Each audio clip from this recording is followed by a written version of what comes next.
byiza kuri udahwema kudukurikirana umunsi ku wundi n'iby'agaciro, komeza uzajya udukurikirana natwe ntabwo tuzahwema kuguhereza imari nziza cyane zizajya ziba zigezweho. Icyo usabwa ni kimwe gusa, no gukora subscribe kuri INZU Market, ubundi imari yose izajya kuri YouTube channel yacu ukazajya uyibona mu bambere 5 kuri 5. Twebwe twitwa INZU Business Group Limited, tuba tugufitiye imari nziza cyane, yaba inzu zikodeshwa, inzu zigurishwa, ibibanza ndetse n'indi mitungo yose itimukanwa. Mu gihe rero washaka kugura umutungo ari wose utimukanwa, watugana tukakurangira ahantu heza kandi ku mafaranga atari menshi cyane. Uramutse kandi ufite umutungo ushaka kugurisha, nawe watugana tukagushakira abakiriya mu gihe gito cyane, ahantu hawe hakaba haguzwe. Si ibyo gusa kandi dufite ni service ya property management, aho tugufasha kukumanagingira imitungo. Izo service ukoresha tumaze kuvuga haruguru zose wazisanga muri INZU Business Group Limited.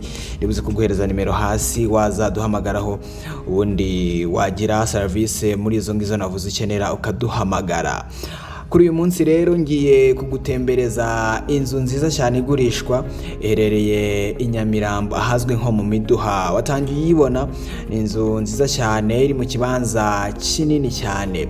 Iyi nzu kandi iri hafi ya kaburimbo kuko ni igipangu cya kabiri uvuye kuri kaburimbo. Ni inzu ifite ibyumba 3, ikagira toilette 2, ikagira salon ndetse na salle à manger. Iyi nzu kandi ifite na cuisine ndetse ikagira na annex nziza cyane. Iyi nzu ifite igisenge kigezweho, inzu kandi ifite parking ndetse na jaride binini cyane. Igiciro cy'iyi nzu muri kubona nziza cyane ni $35,000,000, ariko zishobora no kuganirwaho. Uramutse ushaka ibindi bisobanuro kuri iyi nzu, wahamagara 0788486697 cyangwa uhamagara 0788230123. Ushobora kandi no kudusanga aho dukorera ku Muhima, hafi y'inyubako yaho zikoreramo Yamaha, neza ugeze kuri feruje zo ku Muhima itubona inzu y'amatafari ahiye yanditseho Shema House. Aho ngaho niho dukorera, niho dufite biro, ni kuri etage ya nyuma ku muryango ureba ku Gisozi, kuri iyo nyubako nyine nakubwiye yanditseho Shema House. Ushobora kandi no gutangira kudukurikirana ku mbuga nkoranyambaga zacu zose, haba kuri Twitter, Instagram, Facebook ndetse na YouTube, wandika INZU Market, kandi aho hose nyine hagiye hariho imitungo myinshi igiye itandukanye, ku buryo ugize ukunda nabwo waduhamagara tukakujyana ukajya kuwirebera.